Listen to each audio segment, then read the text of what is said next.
o meu sentimento familiar se estendeu pela humanidade inteira. E eu tenho tanta pena daqueles mais pobrezinhos como daqueles mais ricos. Porque os dois são precários, um de fora para dentro, o outro de dentro para fora. Dentro da nossa cultura racional, foi desvalorizado, foi substituído pelo ter. Eu costumo dizer que um pilantra muito bem vestido é bem tratado. Uma pessoa íntegra, generosa e leal, maltrapilha, é maltratada. Daí a gente acreditar em absurdos, como que o mundo é dividido em dois mercados, o de trabalho e o de consumo. A vida é uma competição desenfreada onde todo mundo é adversário de todo mundo. Isso é mentira. Nós somos uma família humana em evolução no universo. Eu acho que o universo todo está em evolução. E nós, como família humana, estamos em evolução também. É preciso que nós nos preocupemos uns com os outros. A vida que se oferece para a gente não é uma vida legal. É uma vida que traz muita angústia.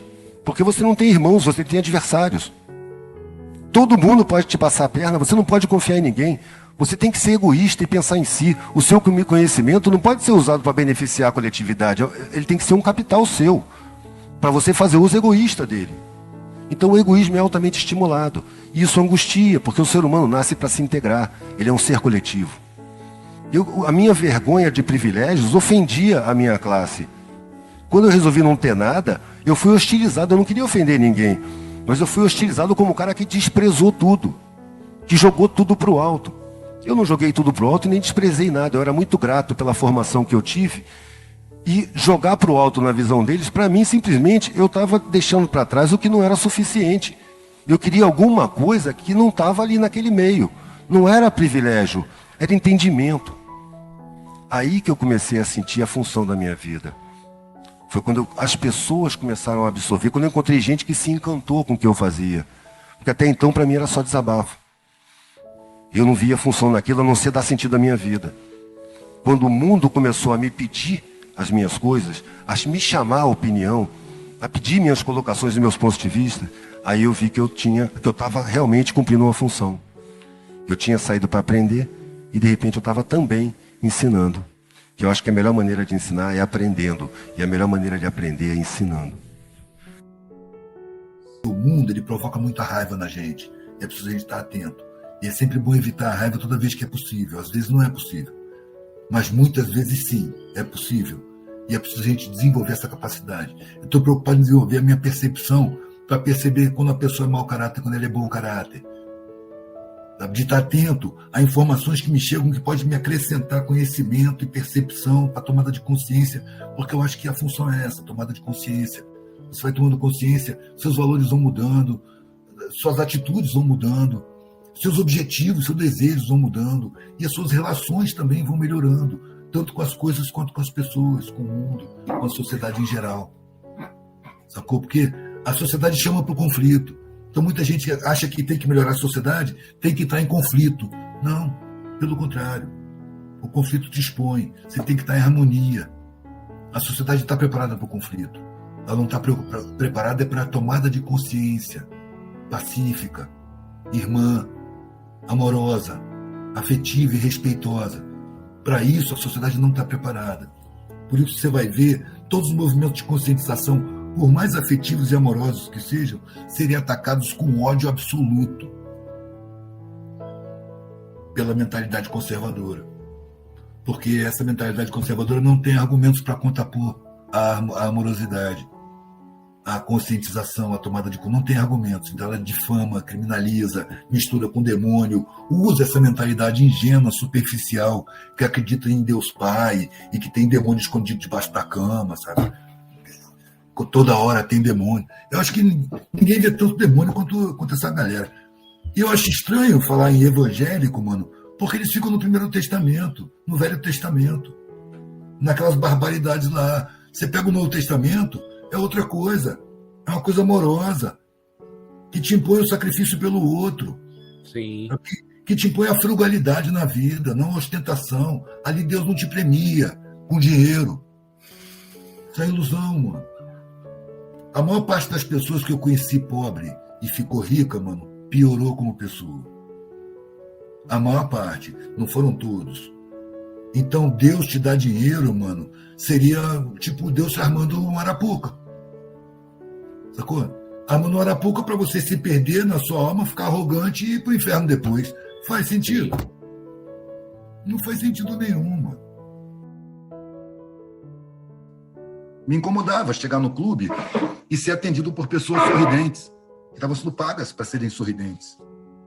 Eu tinha a sensação de viver um mundo falsificado, fabricado para mim.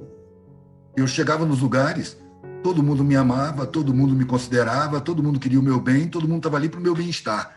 E era todo mundo pago para isso. Não era sincero, eu vivia um mundo falso, encenado. E quando eu me aproximava, nas festas, em algum evento, eu ia para a cozinha, para trocar ideia com os garçons, com as cozinheiras e tal. Eu era muito bem tratado, mas eu percebia que existia uma barreira no meio. Porque eu conseguia trocar ideia e tal, e ser simpático e receber simpatia, tratar amistosamente todo mundo, mas quando eles falavam entre si, tinha uma energia diferente. Comigo era uma coisa mais formal, mais distante. Aí eu senti que tinha uma barreira ali. Né? E como eu tinha saído do exército, eu tinha o couro duro. Eu viajava de carona, feriado, férias, eu ia para a estrada com uma merreca no bolso, dormia no acostamento, dormia debaixo da marquise, convivia com gente dormindo no papelão, sabe? E convivia tranquilamente com todo mundo. Às vezes era abrigado na casa de alguém numa aldeia de pescadores ou numa aldeia na montanha, né, um povoado qualquer, e convivia com as pessoas mais pobres e ficava encantado com a espontaneidade, com a transparência, com a solidariedade entre eles. Os problemas que eu via eles superarem assim, eu ficava falando, caralho, se fosse lá na minha classe, o nego desesperaria. O nego não segura a onda. Eu comecei a perceber os pobres são mais fortes. E se sentem mais fracos, porque eu via no olhar deles uma subalternidade, um convencimento de inferioridade. Mas são mais fortes, eles encaram muito mais dificuldade. E no meu meio social, eu percebia que quando o bicho pegava, estourava um cano de esgoto, ou um acidente, ou um barco que afundava, quem ia lá resolver eram os pobres. Chamava logo os uniformizados. E aquilo foi quebrando aquele sentimento de superioridade. Eu fui vendo que quanto mais rico o cara é, mais frágil ele é. Apesar de ser mais arrogante, se sentir superior, se sentir muito forte, mas na hora que não pode contar com a força econômica, se encolhe, se acovarda. Você pode ver que quando o milionário, multimilionário, perde tudo que tem, a tendência é ele se matar. Eu já vi muita perda nas periferias. Eu mesmo, numa enchente, perdi tudo que eu tinha. E com a roupa do corpo e salvei umas ferramentas com 2 filhas e a mulher grávida ainda. Fomos para a rua e superamos, entendeu? Por quê? Porque eu já estava no meio, já era no meio. Né? Então, quem é o forte da sociedade, quem é o fraco, né? É o contrário do que se ensina. E aí chegou num certo ponto que eu já não queria mais fazer direito. Quando eu cheguei na faculdade, sim, eu não completei, eu vi as pessoas discutindo as injustiças sociais. Falei, cacete, estou no meu meio, é isso que eu quero. Por uns 3 meses, eu fui desanimando. Se falava muito, mas era uma dependência ideológica muito grande de filósofos europeus e um linguajar insuportável. Um linguajar que ninguém da população entenderia. E aí eu comecei a observar aqueles indivíduos lá. Eu tinha saído do exército, eu tinha apanhado, eu tinha dormido no chão, tinha passado frio, fome, tomado muita pancada, cheirado gás lacrimogêneo, guerra na selva. E aí eu olhei para aquelas pessoas. Todos tinham sua casa estruturada, eram classe média, acordavam de manhã, tinham um café da manhã pronto, tomavam o café da manhã, pegava sua roupa limpa, ia para a faculdade, voltava para casa para almoçar, para ficar tarde, à vontade, ou ir à praia, ou estudar, fazer o que bem entende, pode se dedicar completamente ao estudo, joga a roupa suja no chão, ela aparece limpa, dobrada na gaveta. Eu falei, cara, essas pessoas não têm condição de fazer nenhuma revolução. É um bando de bunda mole. É um bando de gente nada, que não passa dificuldade, não tem força para encarar. Né? Fizemos umas poucas ações de rua, assim, e eu percebi que eu estava cercado de gente fraca, que tinha muito medo, que não encarava mesmo. Aí eu fui decepcionando. Depois de 3 meses, eu passei a só ir para assistir. Aderi aos anarquistas, que para mim eram os mais divertidos, não pela ideologia, né? Mas porque eles atiravam para todos os lados, eles sacaneavam todo mundo. aquelas correntes que ficavam se detonando entre si, trotskistas, stalinistas e maoístas e outros istas. Era um grupo que eu vi. Esses caras querem fazer revolução, mas ficam aqui dentro da universidade, se dividindo ideologicamente e brigando ferozmente entre si. Esses não vão a lugar nenhum. Cara. Daqui a 3, 4 anos estão formados, com diploma na mão, caindo no mercado de trabalho, tendo que pagar conta. E aí vai ser aqueles coroas que a gente vê, está cansado de ver por aí. Eu também fui revolucionário na minha juventude, isso não vai dar em nada, não vai a lugar nenhum. Porque o cara desistiu. Eu comecei a perceber que esses revolucionários exigem uma revolução rápida. E quando percebem que ela não vai acontecer no seu tempo de vida, desistem. Se não vai acontecer para eu ver, então nunca vai acontecer.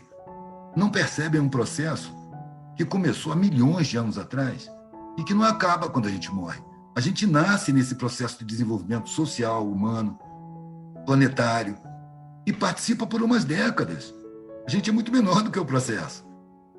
A gente não tem como resolver, a gente tem como participar. O lance é escolher como. Porque a sociedade te dá os modelos, você pode escolher. Era como meu pai falava, você tem total liberdade para escolher qualquer curso superior. Espera aí. E se eu não quiser curso superior? Não, isso não está em questão. Então você pode decidir dentro das opções dadas. Você não pode criar uma opção diferente. E aí você vai sofrer as consequências. Entendeu? Então, as opções que tinha para mim não me satisfaziam. Porque todas elas resultavam em que a finalidade seria manter meu nível de patrimônio e aumentar, se possível. Ter uma vida privilegiada, manter um monte de empregado.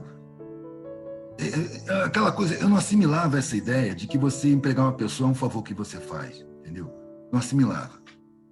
Você empregar uma pessoa é você pagar alguém um salário que você jamais aceitaria para você. E isso me parecia estranho. O nego me falava da inferioridade deles e eu não são inferiores, não. Inclusive, eles são muito melhores como pessoas. São mais espontâneos, mais sinceros. E mais transparentes também. Não estou romantizando, não. Tem gente boa e gente ruim em qualquer lugar. Só que na periferia, gente ruim parece gente ruim. Você vê. Na classe alta, não. Você não vê. Está todo mundo envernizado com a sofisticação educacional. Então, fingir é muito mais fácil. Você parecer bom é muito mais fácil, ainda que você seja perverso.